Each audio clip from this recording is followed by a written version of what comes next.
Bonjour à toutes et à tous, c'est Paul pour vous présenter aujourd'hui un sapin en sucette sur le rire en période de dépression. Ça peut paraître étonnant, mais beaucoup de personnes rient sans joie dans les dépressions. En même temps, je n'ai pas de statistiques, mais le rire, bien sûr, on pourrait croire que on rit parce qu'on est joyeux, mais il y a aussi des cas où le rire n'est qu'une façade.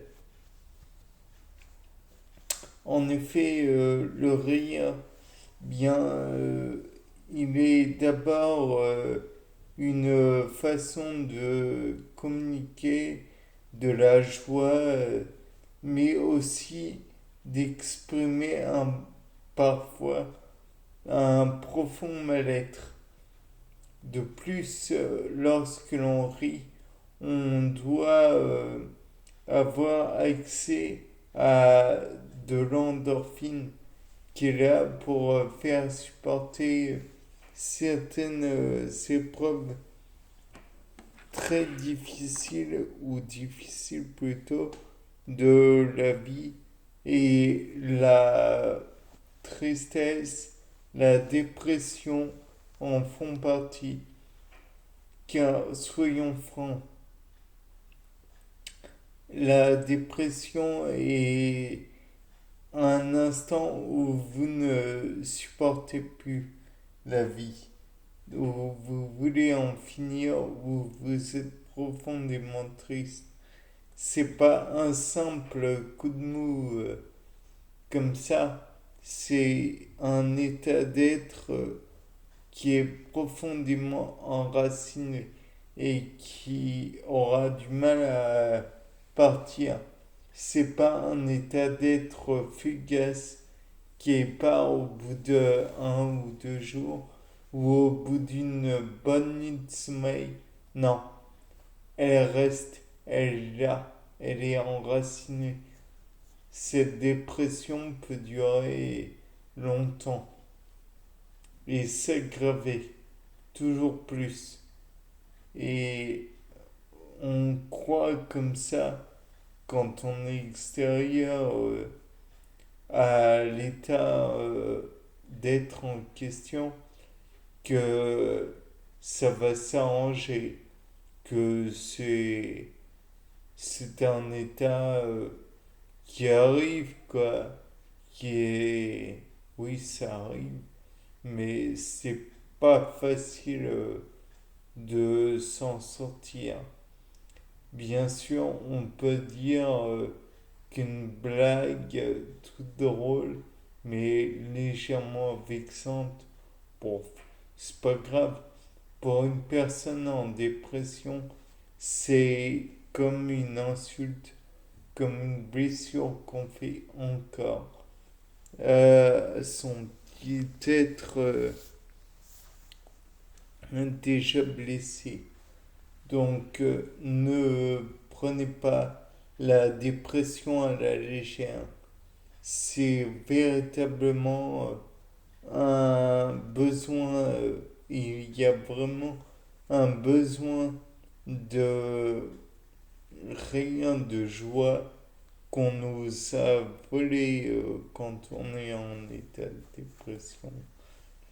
Un état où la tristesse est omniprésente, où l'interdiction de jouir de l'instant présent, d'être heureux, est omniprésent encore une fois.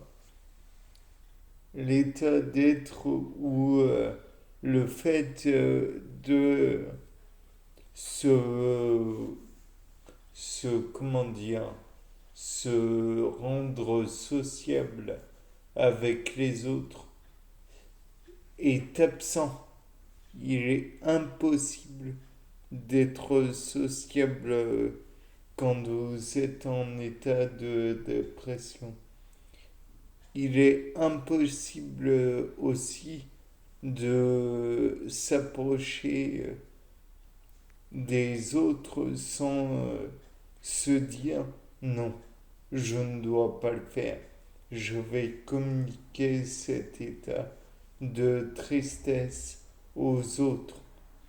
Ce n'est pas possible. Vous avez cette petite voix au fond de vous qui vous dit tu devrais aller ailleurs. Isole-toi. Déprime, mais ne fais pas de bruit.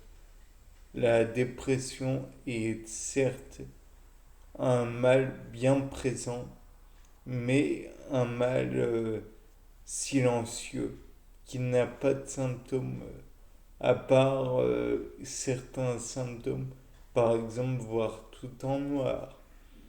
Ça, certes, ça peut paraître ridicule, mais plus on voit les choses en noir, plus on se terre dans la noirceur, plus l'humour, par exemple, devient noir. Et je sais de quoi je parle. Donc ne dites pas oui, c'est un passage mal, c'est rien. C'est ça arrive. Le ça arrive, c'est aussi très blessant. Ou alors le fait qu'on sous-estime le mal, c'est encore une fois très blessant. Le fait que l'on n'accepte pas la douleur de la personne, c'est le ressenti, hein, du moins, que l'on peut avoir quand on est en dépression. Et le fait que l'on ne tolère pas cet état de tristesse, de fatigue, de, de dégoût de soi-même, c'est très dur.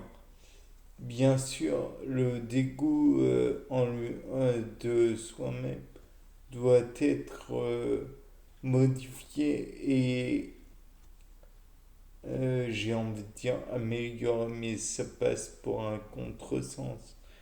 Au lieu, faudrait que l'entourage ne fasse, n'augmente pas le dégoût, mais au contraire mette sur un piédestal au risque d'être ridicule, de mettre sur un piédestal les réussites de la personne en état de dépression. Pour en revenir au rire, on a en plus une certaine décharge de dopamine grâce au rire. Or, si il y a une chose à savoir, c'est que bon nombre de drogues euh, agissent sur la recapture de la dopamine pour augmenter artificiellement l'état d'être, la sensation de la personne. Or, la personne en état de dépression n'est plus motivée à rien. Naturellement, elle n'a plus la dopamine, qui est un peu le moteur de la dépression, de la motivation. Et si on lui retire sa motivation, la personne commence à ressentir qu'une chose, de la démotivation naturellement, ou de la non-motivation pour faire des choses quotidiennes. Par exemple, se laver, se... finalement, à terme, on pourrait dire que le non motivé pour la dépression, c'est un des symptômes du syndrome de Cotard. À voir et à vérifier auprès des autres psychologues. Bien, c'était Paul Dame pour vous parler de la dépression. Joie intense lors de ce sapin succès.